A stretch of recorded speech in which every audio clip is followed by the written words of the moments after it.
30 अप्रैल 2026 को शाम करीब 5 बजे जबलपुर की नदी पर मौसम बेहद सुहावना था। ढलते सूरज की सुनहरी चमक पानी की लहरों पर बिखर रही थी। हवा में हल्की ठंडक का एहसास था। लगभग 30 से 31 लोग एक बड़ी मोटर क्रूज बोट पर सवार हुए। इनमें सप्ताहांत पिकनिक मनाने आए भारतीय परिवार और दूर दूर से आए पर्यटक शामिल थे। बच्चे बोट के किनारे खड़े होकर पानी में छींटे मार रहे थे। उनकी चीखें और हंसी पूरी बोट में गूंज रही थी। बड़े लोग एक दूसरे के साथ बातें करते हुए स्नैक्स खा रहे थे। कुछ लोग कैमरे से लगातार तस्वीरें ले रहे थे ताकि ये पल हमेशा के लिए याद बन जाए। कोई गिटार बजाकर हल्के गाने गा रहा था। पूरे माहौल में खुशी की लहर दौड़ रही थी।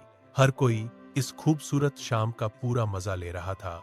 किसी को भी अगले कुछ मिनट में होने वाले हादसे का अंदाजा नहीं था। गंगा के तट पर निकला यह भीड़ भरा क्रूज नाव पर सभी यात्री मौज मस्ती कर रहे थे। गंगा की ठंडी हवा में दूर से मछुआरों की आवाजें आती थीं, लेकिन क्रूज पर किसी ने ध्यान नहीं दिया। कुछ गाने गा रहे थे, कुछ पानी के खूबसूरत नजारे की तस्वीरें खींच रहे थे, लेकिन इस खुशी के बीच एक बड़ी लापरवाही छिपी हुई थी। कुछ यात्रियों को लाइफ जैकेट नहीं मिले थे। मौजूद जैकेट में से कई फटे या खराब भी थे। 5 यात्री एक साथ कर्मचारियों के पास गए और इस खतरे के बारे में चेतावनी दी।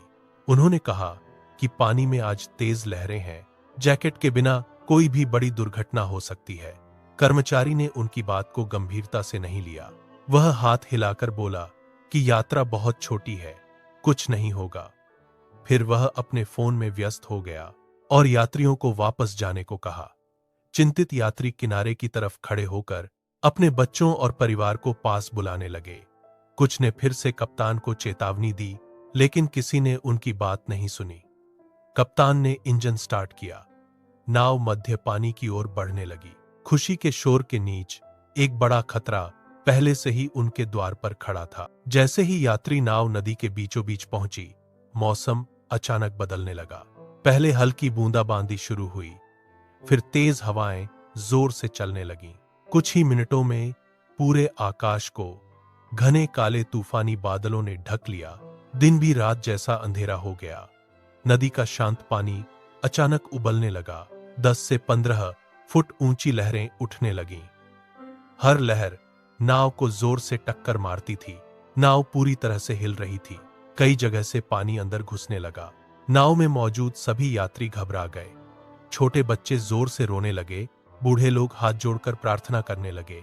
कुछ लोग गहरे पानी में गिरने से बचने के लिए नाव के डंडे को जोर से पकड़ लिया। हवा की गति लगातार बढ़ रही थी। लहरें और ऊंची हो रही थीं। नाव का पतवार भी हवा के जोर से टूट गया था। अब कोई नहीं जानता था कि अगला पल क्या होगा। तूफान ने झील के पानी को पूरी तरह उथल पुथल कर दिया था। 10 किलोमीटर दूर किनारे से फंसी नाव में यात्री घबरा गए थे। एक यात्री कप्तान के पास दौड़ा आया और बोला, हमें तुरंत किनारे वापस ले जाओ। बाकी यात्रियों ने भी उसकी मांग को दोहराया। कुछ बच्चे जोर से रोने लगे। महिलाएं हाथ जोड़कर गुजारिश करने लगी, लेकिन नाव के कर्मचारी आपस में बिना जल्दबाजी के बातचीत कर रहे थे। एक का कहना था कि तूफान जल्दी थम जाएगा। दूसरा इंजन की जांच करने में ही देर कर रहा था। वे फैसला लेने में लगातार देर कर रहे थे। हर गुजरते सेकंड के साथ लहरें और ऊंची होती जा रही थी। नाव तेजी से ऊपर नीचे हिल रही थी।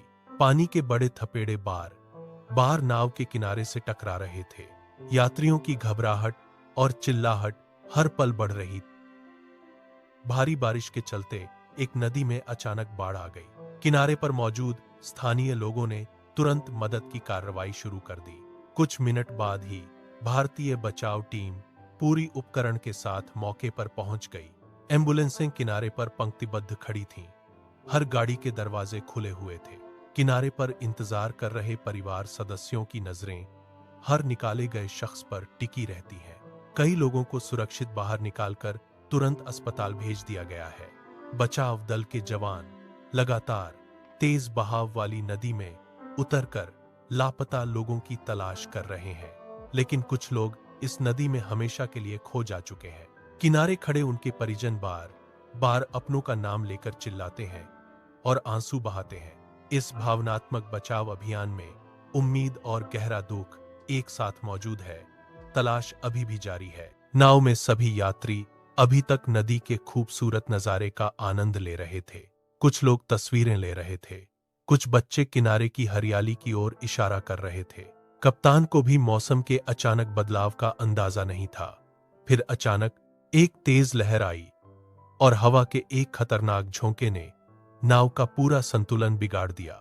कप्तान ने नाव को सीधा करने की पूरी कोशिश की, लेकिन हवा की ताकत के आगे वह बेबस था। कुछ ही सेकंड में पूरा क्रूज पलट गया। सभी के सामान, कैमरे एक के बाद एक पानी में गिरने लगे। लोग एक दूसरे से टकरा रहे थे, कोई रेलिंग को पकड़ने की सख्त कोशिश कर रहा था। हर तरफ सिर्फ चीखें थीं। जो लोग तैरना नहीं जानते थे वे जल्दी ही गहरे पानी में खींचे जा रहे थे। नदी के उबलते पानी में सिर्फ चीखें और हाथों का उछाल ही रह गया था। यह मस्ती भरी यात्रा कुछ ही सेकंड में एक भीषण आपदा में बदल गई। सुबह का नरम सूरज अभी अभी पहाड़ों के पीछे से निकलकर पूरी घाटी में अपनी हल्की ठंडी रोशनी बिखेर रहा है।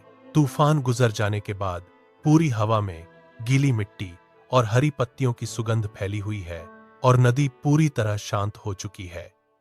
नदी के किनारे एक टूटी फूटी नाव बहते हुए रुकी हुई है, जिसके फटे हुए हिस्से अभी भी तूफान की भीषण ताकत का गवाही दे रहे हैं।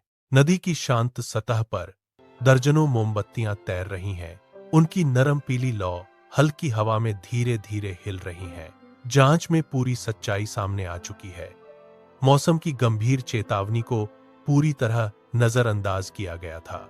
जहाज पर पर्याप्त लाइफ जैकेट भी मौजूद नहीं थी। खतरा बढ़ते देख भी समय पर सही फैसला नहीं लिया गया था। एक छोटी सी लापरवाही, काम में एक छोटी सी ढील ने कई निर्दोष लोगों की जिंदगियां छीन ली। कई परिवार आज अपने अपनों को खोकर खामोशी में डूबे हुए हैं। ये शांत नदी आज भी उन लोगों की याद में खामोश खड़ी है, बस ये सीख दे रही है कि सुरक्षा के नियम कभी भी नजरअंदाज नहीं किए जा सकते।